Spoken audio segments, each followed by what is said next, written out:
السلام عليكم، صافا لاباس بخير؟ اموركم هانيه. اليوم غادي نشوفو كيفاش كتكون لا بروسيدور دوديت انترن.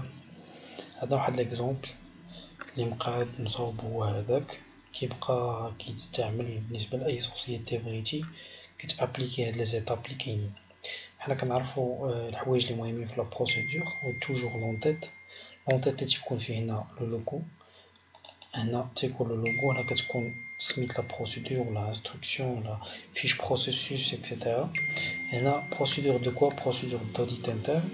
عندنا كتكون لا ريفيرونس ديال هاد لا بروسيدور، لا ريفيزيون اي لا دات ديال هاد لا بروسيدور امتى دارت.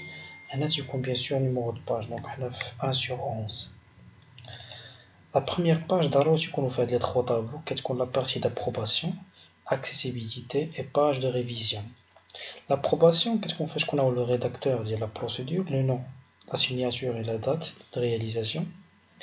Vérificateur, les vérificateurs les vérifient هاد la procédure شكون هما، les noms ديالهم مع signature مع la date. Et les approbateurs حتى هما. Le deuxième tableau تيكون فيه l'accessibilité. Est-ce que c'est une accessibilité libre, par direction, par restreint ou là confidentielle? Page de révision, la page, le tableau de révision, tu connais fait les dates, la date, la section, la nature de changement et la révision. Et chaque nature, et changement de la procédure ou la révision telle, dans l'autre qu'on date, ou la section, ou la nature de changement et la révision. Quand la deuxième page, vous le sommaire d'Iana, chaque procédure qui confère un objet, domaine d'application, et document de référence, définition et abréviation, et on passera toujours vers la méthodologie. De la procédure, nous avons rajouté la partie organisation, qualité et audit interne. Bon, d'abord, la procédure, je vous dis l'objet de la procédure, le domaine d'application de la procédure et le document de référence, les documents de référence associés pour cette procédure. Et définition, abréviation. Chaque abréviation que nous avons utilisée dans cette procédure, on doit le mettre, on va les mentionner et que ça veut dire cette abréviation. Après, on passera toujours à la méthodologie, c'est un logigramme qui décrit les étapes de la procédure. Bon, on va commencer par la rédaction de notre procédure.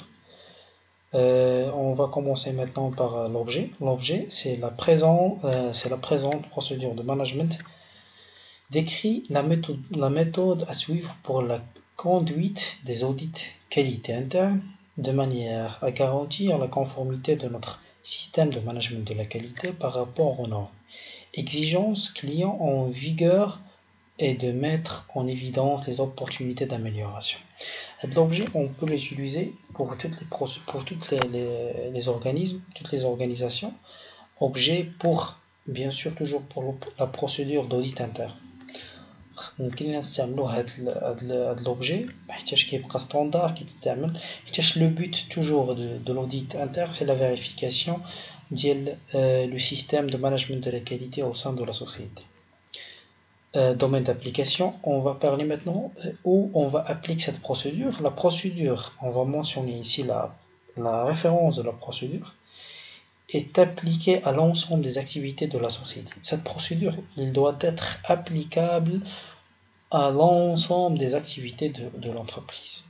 Document de référence, il y a plusieurs personnes qui, par exemple, dans la procédure d'audit interne, par exemple, la société elle a déjà développé un guide ou bien un rapport d'audit, un planning d'audit, un plan d'audit, tout ce qui est en relation avec l'audit interne ou bien externe de la qualité pour la vérification du système de management de qualité.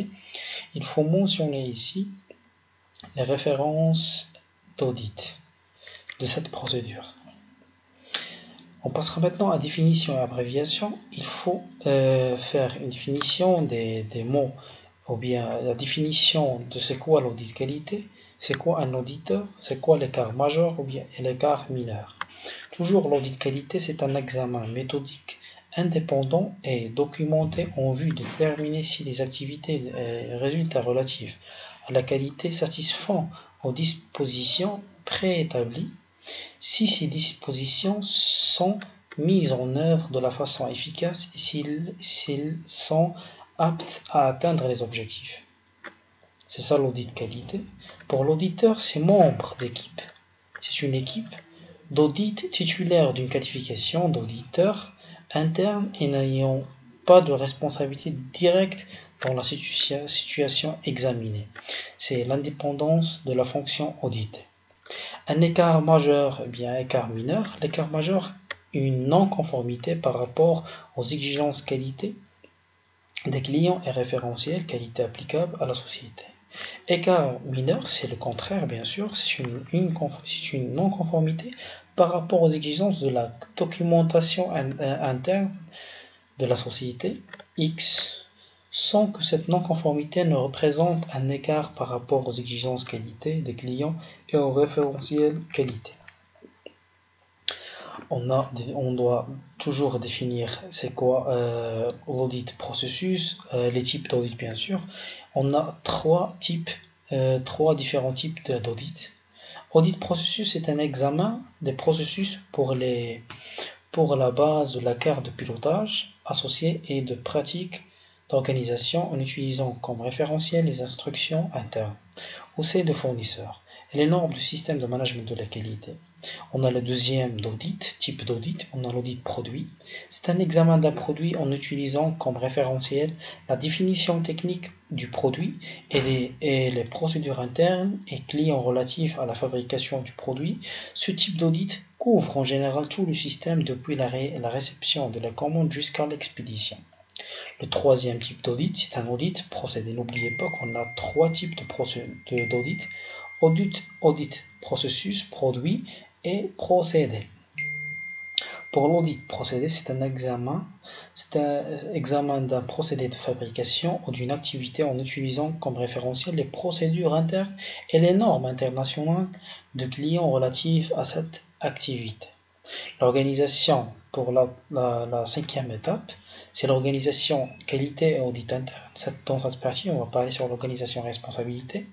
Les responsables sur chaque partie, c'est une partie fait partie de la procédure. Il faut parler sur les responsabilités.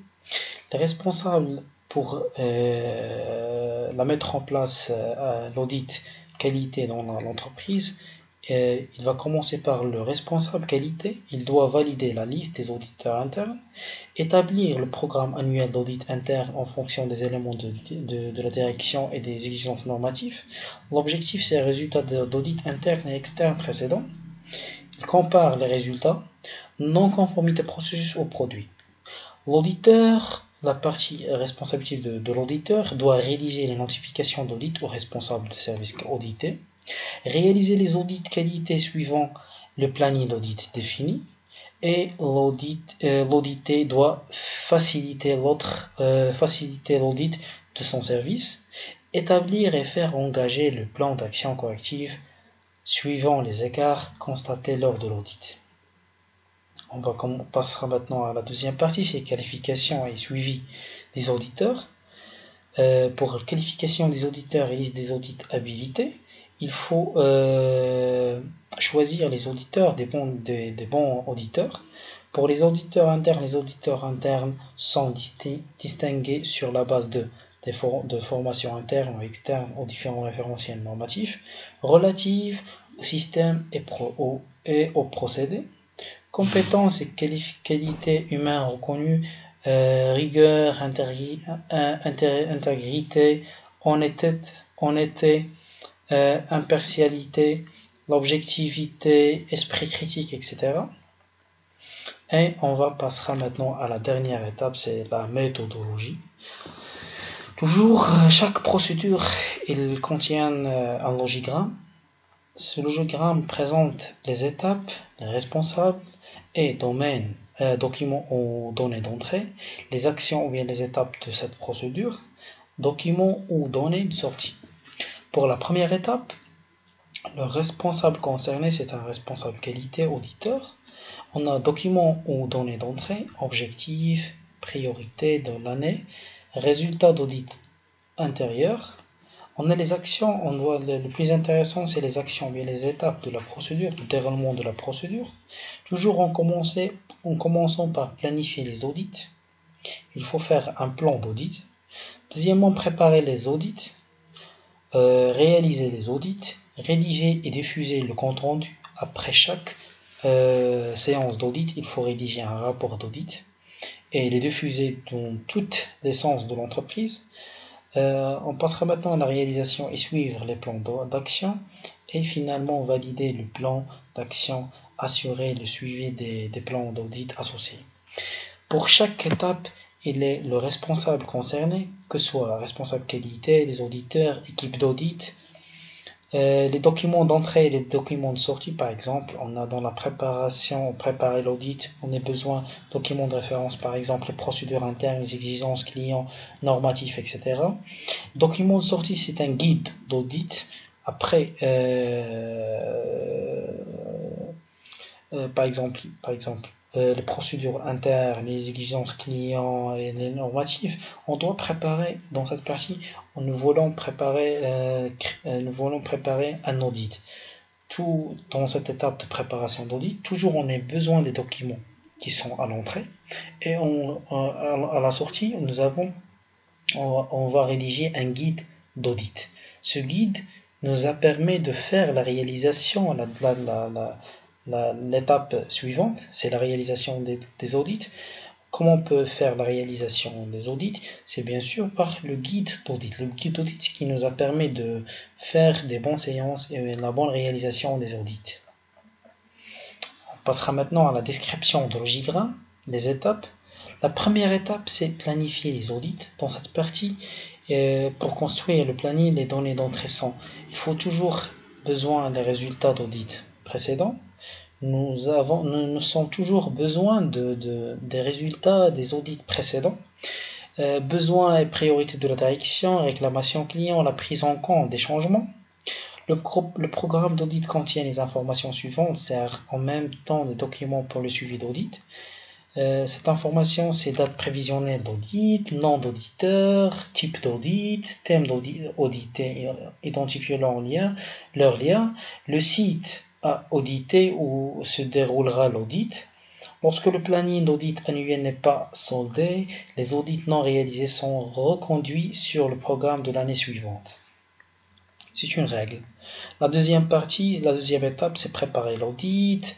Pour la préparation d'audit, que nous avons déjà dit que dans cette partie de préparation, nous avons toujours besoin des références, mais pour les procédures et les exigences clients, nous a permis de préparer un guide audit. C'est le guide audit qui nous a aidé pour faire la réalisation des audits.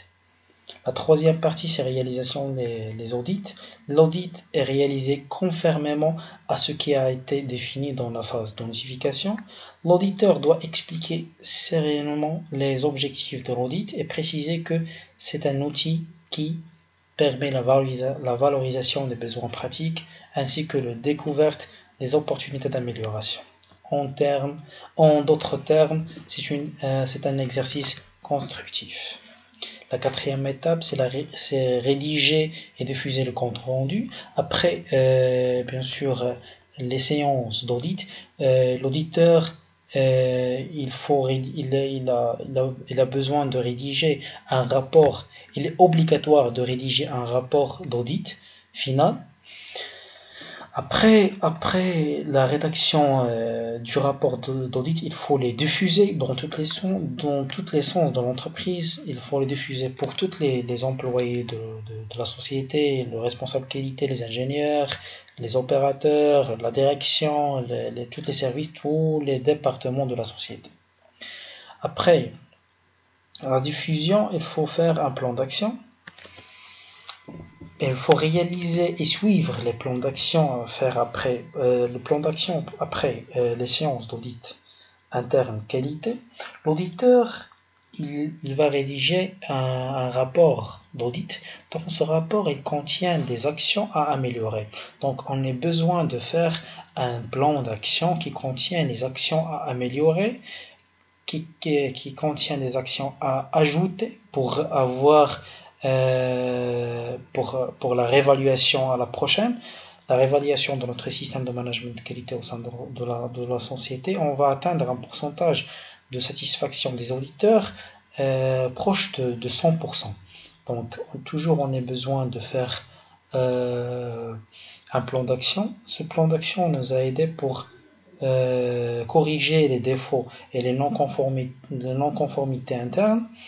Il faut réaliser ce plan d'action, il faut le suivre et finalement il faut comparer, il faut faire une séance ou bien il faut faire des réunions ou bien des séminaires avec la direction pour la clôture de l'audit, des séances d'audit. Comme vous voyez, nous avons terminé notre exemple de comment on peut faire une procédure d'audit interne. C'est ça les principaux axes.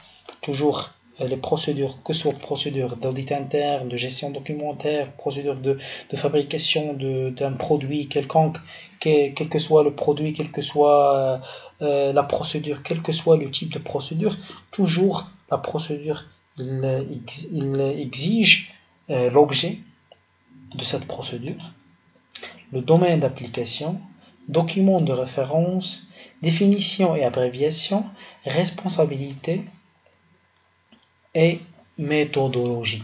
La méthodologie, c'est toujours le déroulement de la procédure. Comment on peut travailler comment on peut utiliser cette procédure, comment on peut l'appliquer dans la réalité. Et merci pour votre attention.